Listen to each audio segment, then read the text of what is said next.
কবিগুরু রবীন্দ্রনাথ ঠাকুরের অঞ্জলি।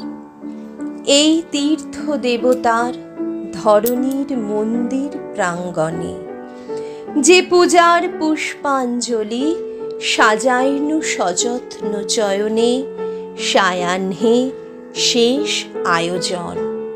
যে পূর্ণ প্রণাম খানি মোর সারা জীবনের অন্তরের অনির্বাণ বাণী, জ্বালায় রাখিয়া গেনু আরতির সন্ধ্যা দীপমুখে। সে আমার নিবেদন তোমাদের সবার সম্মুখে।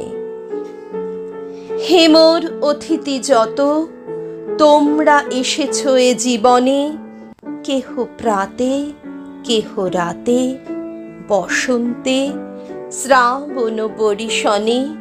কারো হাতে বীণা ছিল, কেহ বা কম্পিত দীপশিখা। এনেছিলে মোর ঘরে দ্বার খুলে দুরন্ত ঝটিকা। বার বার এনেছ প্রাঙ্গণে, যখন গিয়েছ চলে দেবতার পদচিহ্ন রেখে গেছ মোর গৃহতলে। আমার দেবতা নিল তোমাদের সকলের নাম, রহিল পূজায় মোর তোমাদের সবারই প্রণাম।